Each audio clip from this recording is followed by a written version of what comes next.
Good morning. This is सीख the light classes and I am your teacher Kailash Chandra.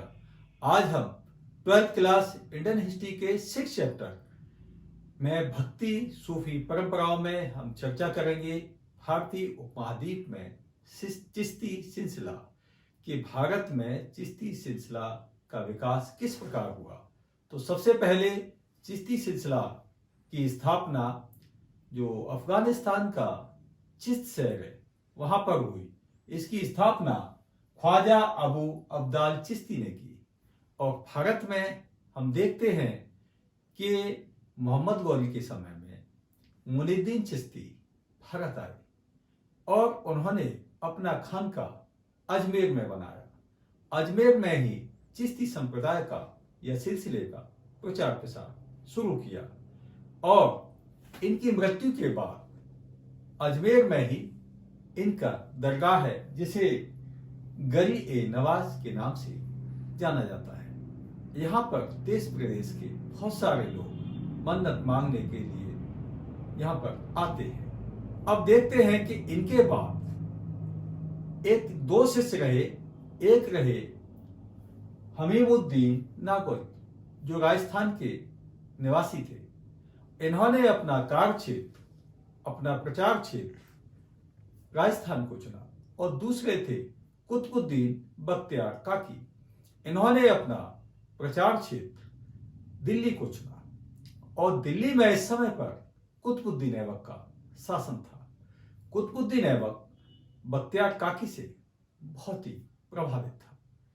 वह इनसे मिलना चाहता था लेकिन ये बहुत कम मिलते थे।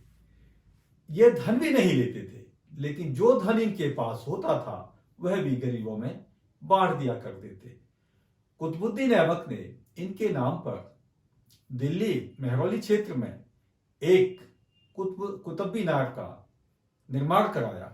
इस कुतुब मीनार को इसके दामाद इल्तुतमिश ने पूरा कराया था। तो इस प्रकार हम देखते हैं कि बख्तियार काकी के एक शिष्य हुए जिनका नाम था बाबा फरीद। बाबा फरीद का जो कार्य क्षेत्र था, जो प्रचार क्षेत्र था, वो पंजाब रहा। पंजाब में इनके नाम पर ही एक नगर का नाम है फरीदकोट। फरीद बाबा ने यहाँ पर आम जनता के लिए एक प्रचार का क्षेत्र किया, एक सामाजिक क्षेत्र किया। इस क्षेत्र में बहुत सारे कार्य किए और इनके कार्यों को देखकर गुरु नानक बहुत इनसे प्रभावित थे। इनके उपदेशों को गुरु अर्जुन देव ने, जब गुरु ग्रंथ साहब का संकलन हुआ तो इनके उपदेशों को विशेष स्थान दिया गया। काफी उपदेश इनके गुरु ग्रंथ साहब में संकलित किए गए।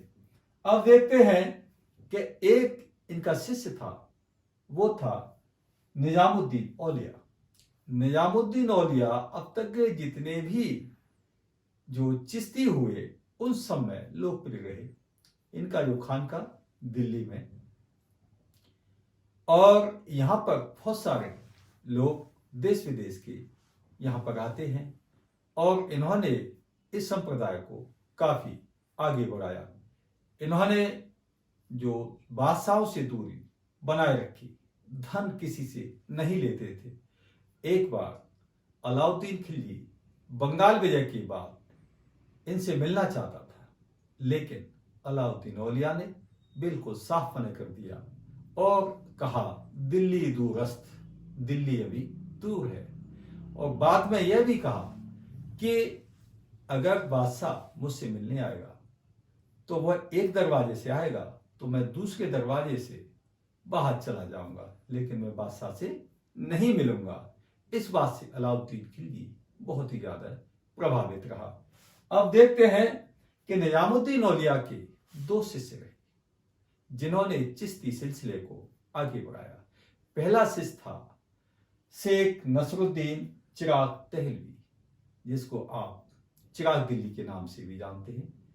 चिराग दिल्ली में इनका खानका है और इनकी दरगाह भी है। लंबे समय तक इन्होंने चिश्ती संप्रदाय का प्रचार प्रसार किया। और दूसरा शिष्य था, वो था अमीर खुसरो जो एटा का रहने वाला था। इसने 9 बादशाह को काल देखा। हर बादशाह के टाइम पर यह राजकवि रहा। इसने बहुत सारी रचनाएं की और ये पहला ऐसा राजकवि था कि जिसने अपने आप को तूती हिंद कहा, हिंद का तोता। तो इस तरह से ये निजामुद्दीन औलिया का ये प्रभाव था कि वह इतने लंबे समय तक राजकवि बना रहा। अब हम देखते हैं कि अमीर खुसरो के बाद जो चिश्ती सिलसिले में जो बढ़त आई, जो मुगल काल आया, उसमें अकबर काल में एक और चिश्ती पैदा हुए, वो थे शेख सलीम चिश्ती। ये आगरा में फतेहपुर सीकरी में इनका खानका था और वहां पर ही इनकी मृत्यु के बाद इनकी दरगाह बना दी गई। एक बार बादशाह अकबर शेख सलीम चिश्ती से मिलने गया और मिलने के बाद, क्योंकि बादशाह के पास कोई पुत्र नहीं था, उन्होंने पुत्र प्राप्ति की इच्छा की, तो उन्होंने ये आशीर्वाद दिया कि तेरा एक पुत्र होगा, एक बेटा होगा। उसके बाद अकबर के एक बेटा हुआ। अकबर ने इस खुशी में उस बेटे का नाम सलीम रखा। और यहाँ पर ये जो दरगाह है, आप देखने जाएंगे कभी फतेहपुर सीकरी में, तो वो दरगाह, वहाँ के लोग इस बात की गवाही देते हैं कि वहाँ देश विदेश के बहुत सारे लोग आते हैं और बहुत सारी मनोकामना उनकी पूरी होती है। तो इसमें इस प्रकार हम देखते हैं कि इसमें कई क्वेश्चन बनते हैं, 2-2 नंबर के भी क्वेश्चन बनते हैं और 8 नंबर का भी, कि चिश्ती संप्रदाय का विकास, ये सारा चिश्ती संप्रदाय का ही विकास है। लेकिन अगर आप टुकड़े टुकड़े में देखेंगे तो उसमें लिख सकते, आप ये क्वेश्चन बनता है कि ख्वाजा मुइनुद्दीन चिश्ती कौन थे, तो आप लिख सकते हैं कि ख्वाजा मुइनुद्दीन चिश्ती एक यहाँ पर भारत में चिश्ती संप्रदाय के संस्थापक थे और उन्होंने इस संप्रदाय को आगे बढ़ाया। एक क्वेश्चन ये बनता है कि बाबा फरीद कौन थे, उनके क्या कार्य है, तो आप लिख सकते हैं कि बाबा फरीद जो थे बख्तियार काकी के शिष्य थे और इन्होंने अपने जो कार्य क्षेत्र था वो पंजाब को चुना और इनके नाम पर एक शहर भी बसा है। अब जो सबसे ज्यादा जो प्रसिद्ध रहे हैं वो है निजामुद्दीन औलिया। तो उसके बारे में भी एक क्वेश्चन बनता है कि निजामुद्दीन औलिया कौन थे और इन्होंने क्या क्या कार्य किए, या इनका जो प्रचार क्षेत्र था वो क्या रहा। तो इनका प्रचार क्षेत्र दिल्ली रहा और इनकी सबसे बड़ी विशेषता में आप लिख सकते हैं कि इन्होंने बादशाह से हमेशा दूरी बनाए रखी। अमीर खुसरो में भी 2 नंबर का क्वेश्चन बनता है कि अमीर खुसरो कौन था, राजकवि था, कितने बादशाहों को काल देखा, कितने लंबे इसने कौन कौन सी रचनाएं थी। तो इस तरह से आप इसमें ये बहुत सारे क्वेश्चन बनते हैं, शॉर्ट क्वेश्चन भी हैं और लॉन्ग क्वेश्चन भी। तो अब इसके साथ ही जो नेक्स्ट टॉपिक शुरू होगा वो होगा भारत में अन्य सूफी सिलसिले।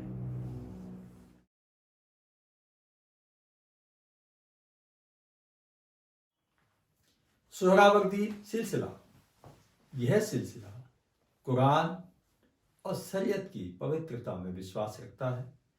इसका उद्देश्य इस्लाम की पवित्रता को बनाए रखना था। अब इसकी जो स्थापना हुई भारत के पश्चिमी क्षेत्र अर्थात सिंध में हुई। इसके संस्थापक थे बहाउद्दीन, शेख बहाउद्दीन। और जब भारत में इसका प्रचार प्रसार हुआ तो भारत में प्रचार प्रसार करने के लिए आए वो थे शेख बहाउद्दीन सगालिया। और इस समय पर भारत में इल्तुतमिश का शासन था। इल्तुतमिश ने इन्हें खुश होकर के ये शेख उस इस्लाम की उपाधि दी थी और इन्होंने दिल्ली को अपना प्रचार प्रसार का क्षेत्र बनाए रखा। इसके बाद आता है फिरदौसी सिलसिला। इसके संस्थापक थे शेख बदरुद्दीन समरकंदी और इनका जो प्रचार क्षेत्र था वो था राजगिरी, बिहार में पड़ता है राजगिरी, वहीं के ये रहने वाले थे। अब इसके बाद आता है कदारिया सिलसिला। कदारिया सिलसिला के जो संस्थापक थे वो थे अब्दुल कादिर जिलानी। अब भारत में जब ये सिलसिला आया तो इस समय पर मखदूम जिलानी और प्रचार क्षेत्र था भारत, और इसमें इस समय पर था शाहजहां का शासन। तो शाहजहां का जो बड़ा बेटा था दारा शिकोह इससे बहुत प्रभावित था और उसने इसको अपनाया भी और राज्य की संरक्षण भी इसको दिया। इसके बाद आता है नक्शबंदी सिलसिला। अब तक जितने सिलसिले आए उन सब में सबसे ज्यादा कट्टर यही सिलसिला रहा, क्योंकि यह शरीयत के अनुसार चलने वाला था और औरंगजेब ने इसने अपनाया। औरंगजेब ने इस्लामी राज्य के सभी नियम अपने राज्य में लागू किए और औरंगजेब ने यहां तक के भक्ति, संगीत, नृत्य सभी को दफना दिया, संगीत को जमीन में गड़वा दिया और इन सब का विरोध किया। तो यह सिलसिला सबसे ज्यादा कट्टर माना गया। इसके बाद आता है कि जो चिश्ती थे उनके खानका दिल्ली में, खानका में रहने के स्थान, तो सबसे इसमें आता है एक ग्यासपुर है जो बाहरी दिल्ली के क्षेत्र में पड़ता है। यहाँ ग्यासपुर में एक बहुत बड़ा इनका रहने का स्थान था। इसमें बहुत सारे छोटे और बड़े कमरे थे। बीच में एक जमात खाना था, जमात खाना कहते हैं हॉल को। इसमें लोग आते और उपासना करते थे और इसके बाद वो यहां से चले जाते थे। यहाँ पे अतिथि आते थे और वो शेख से मिलते थे। शेख का रहने के लिए जो स्थान था वो छत पर था। छत पर वो मेहमानों से मिलते थे और मेहमानों में सिपाही भी थे, व्यापारी भी थे और आम जनता भी थी और धनी लोग भी थे और वह अपने अपने जो समस्या लेके आते थे शेख उनको दूर करते थे और इसके बाद वो एक तावीज भी देते थे। तो शेखों का तावीज बहुत ज्यादा उस समय फेमस हुआ और इस तरह से ये हम देखते हैं कि इसमें क्या क्या ये क्वेश्चन बनते हैं। तो इसमें एक क्वेश्चन ये है कि सिलसिला कौन सा, सोहरावर्दी, सोहरावर्दी सिलसिला के विषय में आप क्या जानते हैं? तो यह सिलसिला इस्लाम की पवित्रता में विश्वास रखता था और इस्लाम के शुद्धता को बनाने के लिए, इस्लाम में और नए मार्ग खोजने के लिए इसने दिन और रात काम किया। तो ये इस्लाम की पवित्रता के लिए मुख्य है।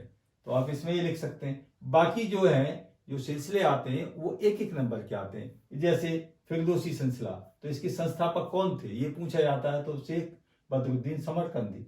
सत्तारिया सिलसिला, इसके बारे में भी यही पूछा जाता कि इसके जो संस्थापक थे कौन थे, तो शेख अब्दुल्ला सत्तारी। इस प्रकार इनमें लिख सकते हैं। लेकिन नक्शबंदी के बारे में आपको विस्तार से लिखना पड़ेगा क्योंकि यह सिलसिला औरंगजेब ने अपनाया था और यह सबसे कट्टर सिलसिला था। यह शरीयत के नियम के अनुसार था और इस्लामी राज्य को बनाने के लिए उसने सारे नियम लागू किए थे। तो इस प्रकार इसमें ये लिख सकते हैं। एक और छोटा सा क्वेश्चन बनता है कि चिश्ती खानका के बारे में आप क्या जानते हैं? तो ये कभी 4 नंबर में भी आ जाता है और कभी कभी 1 नंबर में। तो जो ग्यासपुर है, आप ध्यान रखें, ग्यासपुर जो बाहरी दिल्ली में है और यमुना के किनारे पर है, तो वहां पर बहुत बड़े छोटे छोटे और बड़े बड़े कमरे होते थे जहां पर लोगों का आना जाना लगा रहता था। जो शेख होते थे चिश्ती, वो छत पर रहते थे, वहीं पर लोगों से मिलते थे। इस प्रकार यह वीडियो हमारा समाप्त हुआ। नेक्स्ट वीडियो में हम फिर मिलेंगे। Thank you.